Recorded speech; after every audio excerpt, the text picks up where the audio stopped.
Boa tarde, sou engenheiro de telecom e conheço o processo de aceitação da Oi. Sei que é burocrático e engessado, minha opinião. Existe algum plano para agilizar a aceitação de equipamentos novos? Gente, aqui a gente está falando de operação e esse, na verdade, deveria ser o nosso principal tópico do dia a dia. Eu fico feliz, super feliz com a pergunta. Como é que é o nome dele? Desculpa. Deixa eu pegar aqui o Deci, me dá só um segundo. Mas eu fico super feliz com a pergunta, porque, não sei se é o Matheus, mas Matheus Bueno. Porque de fato, Matheus, é uma pergunta operacional e é onde de fato nós devemos concentrar nosso dia a dia da maioria absoluta da companhia, é o esforço operacional, de melhorar a eficiência, de simplificar a companhia, de ser mais inovador em plano, de ser mais ágil para atender cliente e assim por diante. Eu acredito que sim, exista espaço para simplificar bastante a nossa operação. A gente tem que lembrar aqui algumas coisas. Primeiro, era uma operação que veio da fusão de mais de 20 empresas, tanto de um lado de Telemar quanto de Brasil Telecom. Segundo, ela passou por períodos onde o investimento foi muito complicado. Então, às vezes você precisa investir para descomplicar e aí você sempre teve idas e vindas. Terceiro, a governança foi uma governança também muito atribulada ao longo do tempo. Então, não necessariamente a companhia fazia somente aquilo que ela achava que deveria fazer, mas estava sujeita a todo um ciclo de governança. Vai investir aqui? Não vai investir aqui porque o controlador não quer que invista aqui. E que hoje deixa de ser verdade. Sim. Então, a gente lançou uma iniciativa, eu até anunciei essa iniciativa, a gente está detalhando essa iniciativa para os funcionários, a gente está chamando de Oi Simplifica. Que é justamente para fazer com que a gente agilize os processos internos da companhia. E é comum você encontrar em companhias complexas, como é o caso da Oi, um número grande de profissionais, com uma atuação continental, com multiplicidade de tecnologias, com multiplicidade de sistemas, com um legado muito grande de grandes oportunidades para simplificar, e é isso que a gente vai fazer. Então, de fato, existe oportunidade e a gente vai sim simplificar, já começou a fazer em várias áreas. Tá? Perfeito. Onde você vê a Oi em um prazo de 10 anos? Essa é uma boa, hein? Essa é uma boa pergunta. E, de fato, um pouco do que norteou o nosso esforço de revisão estratégica foi justamente onde é que a empresa pode estar daqui a 10 anos com uma geração de valor para o acionista muito significativa. Sem dúvida nenhuma, primeiro statement a gente vê a Oi como a maior empresa de infraestrutura do país, participando ativamente de qualquer tipo de provimento de serviço de telecomunicação no país, seja diretamente, então como B2B, como atacado, como fibra até a casa, seja indiretamente, pode ser como provedor de atacado para outras operadoras móveis ou mesmo operando móvel, se até lá a direção estratégica tivesse sido diferente, mas sem dúvida nenhuma uma das maiores empresas de infra de comunicações do país. E por que é possível afirmar isso?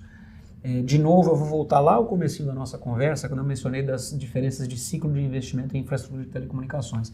E essa talvez seja uma diferença que, curiosamente, os investidores acabam não entendendo muito, porque normalmente ela vem misturada quando você fala de empresas integradas. Você tem ciclos muito diferentes de fixo e de móvel.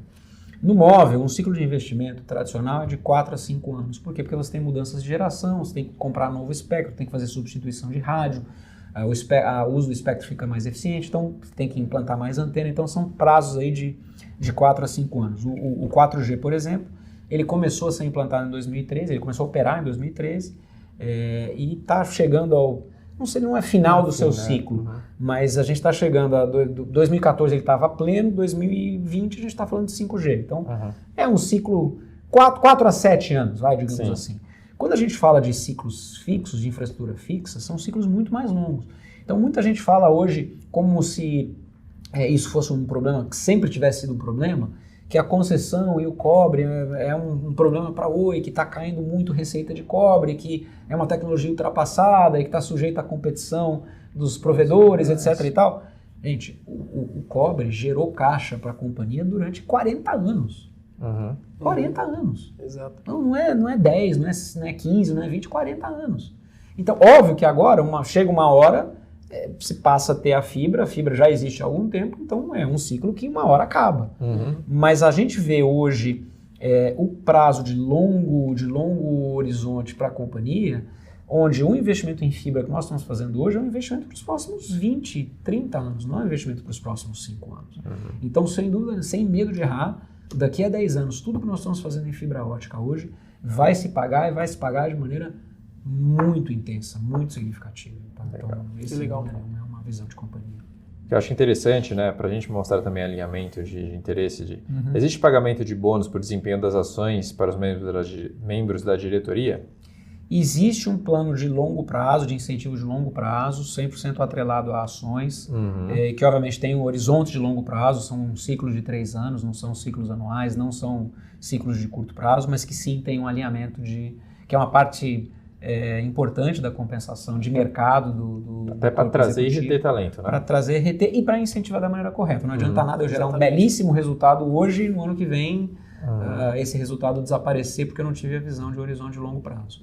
Então existe sim. Sério. Do ponto de vista de fibra, a gente tem conseguido entregar esse desafio, eu diria, com louvor. Hoje, eu diria que o nosso projeto de FTTH, sem medo de errar, é o maior projeto de FTTH do mundo. Com exceção da China, que eu brinco que é outro mundo. Né? Então, mas no nosso mundo, com exceção da China, que os números são todos de outra ordem de magnitude, mas incluindo todos os outros países da Ásia, incluindo Europa, incluindo a América do Norte, o nosso projeto é o maior projeto de FTTH do mundo. E nós estamos conseguindo implantar a fibra com casas passadas a um ritmo de 400 mil casas passadas mês e mais de 100 mil casas conectadas. A gente conversa isso com analista internacional, com especialista de banco de investimento europeu, com especialista de banco de investimento americano, sobre, mas esse número é muito bom. Falou, é muito bom, a gente está conseguindo entregar. Então, assim, óbvio que aqui isso tem que ser continuado, a gente tem que demonstrar isso ao longo do tempo, mas eu diria que é um segundo bloco de desafio. O terceiro bloco de desafio é um desafio que esse também não é de curto prazo, mas é o desafio de redução de custo. Então, é um desafio mais intenso, é um desafio mais detalhado, é um desafio que vai aparecer, obviamente, já um pedaço importante esse ano, mas é um desafio ao longo dos próximos 2 anos, e que é um desafio de todo dia e que, obviamente, traz riscos embutidos em você ter que fazer desmobilizações rápidas, você tem que fazer simplificação de equipes, você tem que fazer simplificação de operação, como veio a própria pergunta do Matheus. Então, nós estamos trabalhando de maneira bastante intensa. E o último é aquela revisão estratégica para, de fato, eu conseguir criar as opções estratégicas que permitam o maior retorno dos ativos que a companhia tem hoje para o acionista. Então, assim, são esses 4 grandes blocos de desafio da companhia. Posso te pedir só mais uma que a gente comentou aqui antes e não terminou não acontecendo aqui?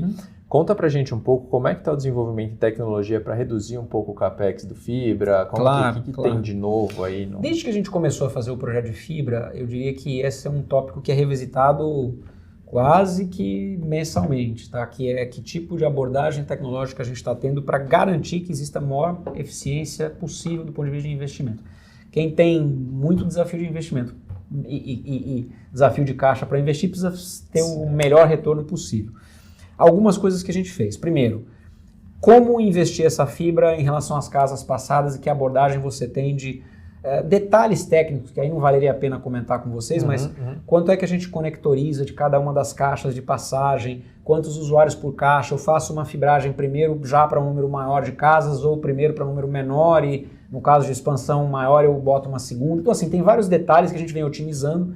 Eu diria que hoje, só com esse tipo de otimização, a gente já consegue ter um investimento 20% mais eficiente do que o investimento de um ano atrás. Legal. Um segundo é tecnologia mesmo, ou seja, tanto do ponto de vista de eficiência tecnológica de equipamento, que por ter gerações mais novas, você tem custos mais baixos. Eu tenho maiores densidades de equipamento, eu tenho equipamentos que já vêm pré-conectorizados e eu gasto menos no trabalho de campo para poder implantar. Então é característica inerente da tecnologia, de baixar custo da tecnologia. E o outro é escala. Uma vez que você tem escala e passa a ser um grande comprador, você tem poder de compra, você tem pressão de compra, você tem maior escala de compra de equipamento de casa de usuários, você tem maior leque de fornecedores habilitados a fornecer. E aí nisso você tem um segundo componente grande que poderia dar outros 10, 20%. Então assim, esse ano a gente está trabalhando com um componente de CAPEX, por exemplo, em fibra, que é 30% mais eficiente que o CAPEX do ano passado.